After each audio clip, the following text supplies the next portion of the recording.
তোমাদের অনেকের অনুরোধে আজকে আমি এই ভিডিওটা বানাচ্ছি। আমার সুজাতা ওয়ার্ল্ড চ্যানেলে তোমাদের সবাইকে অনেক অনেক স্বাগত আর অনেক অনেক ভালোবাসা।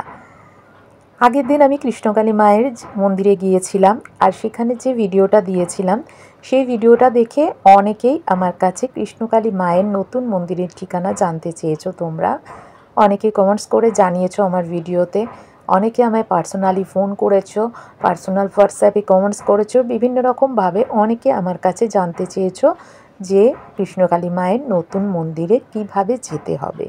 সেই জন্য সেটা জানানোর জন্যই আজকে আমি এই ভিডিওটা করলাম।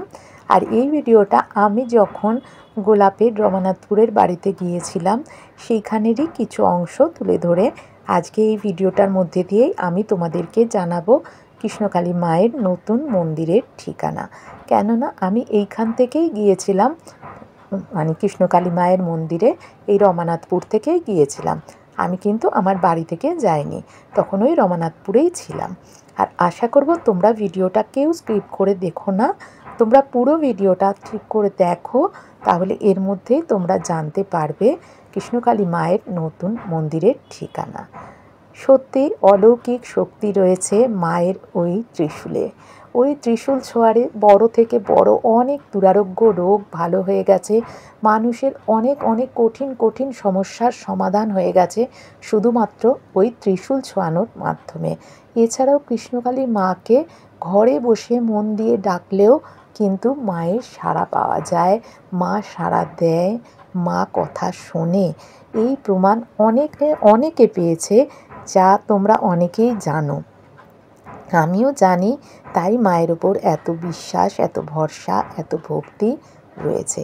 আর এই দেখো গোলাপদের রমানাথপুরের গ্রামটা কত সুন্দর লাগে, চারিদিক শুধু পুকুর আর মন্দিরেই ঘেরা, ভীষণ ভালো লাগে, কত পুকুর চারিদিকে। আর এই দেখো সরস্বতী ঠাকুর বিসর্জন হয়েছে, সেই জন্য একটা কাঠামো ওই জলে ভাসছে। আর আমি উঠলাম একটু গোলাপদের ছাদে, দোতলার ছাদটায়, ওপরের ছাদে উঠিনি, দোতলাটাতেই উঠেছিলাম। আমার মেয়ে একটু ভিডিও করেছিল, তখন তো আমার মেয়ে সুস্থই ছিল, তোমরা তো সকলেই জানো। আর একটু চারিদিকটা দেখিয়ে দিচ্ছিল, ভীষণ ভালো লাগছিল, সবুজে সবুজ চারিদিক, খুব সুন্দর লাগছিল। সেই জন্য স্নান করতে যাব তার আগে একটু মনে হলো একটু ছাদটায় ঘুরে আসি, তারপরে তো গরম লেগে যাবে, তারপরে এসে একটু বসে স্নান করতে যাব। আর ওয়েদারটা তো ভীষণই খারাপ, খুব তাড়াতাড়ি ঠান্ডা থেকে গরমটা পড়ে গেছে, সবাই অসুস্থ হচ্ছে, চারিদিকে ঘরে ঘরে সবাই অসুস্থ হচ্ছে। খুব সাবধানে থেকো সবাই। আর তোমাদের সবাইকে অনেক অনেক ধন্যবাদ দিয়ে তোমাদেরকে ছোট করব না। আমার বোনেরা, বন্ধুরা, সত্যি ইউটিউব থেকে খুব সুন্দর একটা পরিবার পেয়েছি, যারা সবাই সবাইয়ের কত আপন।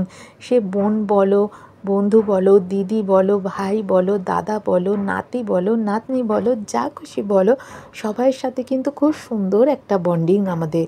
এই যে আমার মেয়ের শরীর খারাপ, তোমাদের একজন জানাতে একজনের থেকে আরেকজন করে অনেকে তোমরা জেনে গেছো, আমি সেইভাবে পার্সোনালি কাউকেই সেইভাবে জানাইনি।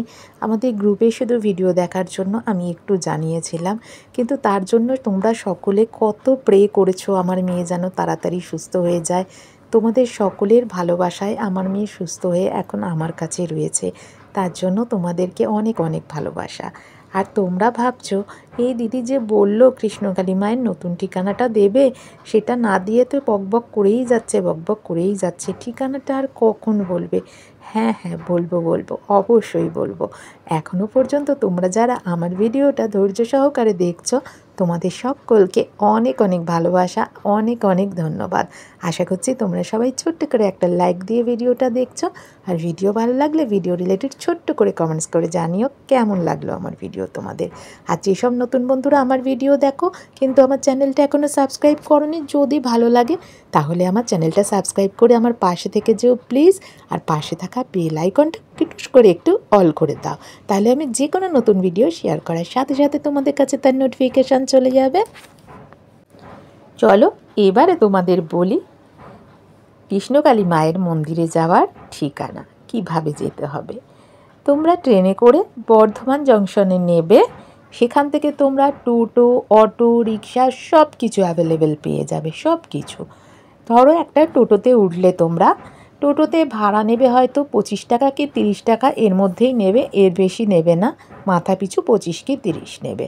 টোটোতে উঠে টোটো চালককে বলতে হবে 5 নম্বর ইছলাবাদ, ইছারি রোড, ইডেন উদ্যান, কৃষ্ণকালী মায়ের নতুন মন্দিরে যাব। তাহলেই নিয়ে চলে যাবে তোমাদের। আরেকবার বলে দিচ্ছি, বর্ধমান স্টেশনে নেবে যে কোনো টোটো চালককে বলতে হবে 5 নম্বর ইছলাবাদ, ইছারি রোড, ইডেন উদ্যান, কৃষ্ণকালী মায়ের নতুন মন্দিরে যাব। জয় কৃষ্ণকালী মায়ের জয়, জয় সোনা মায়ের জয়, জয় মঙ্গলা মায়ের জয়।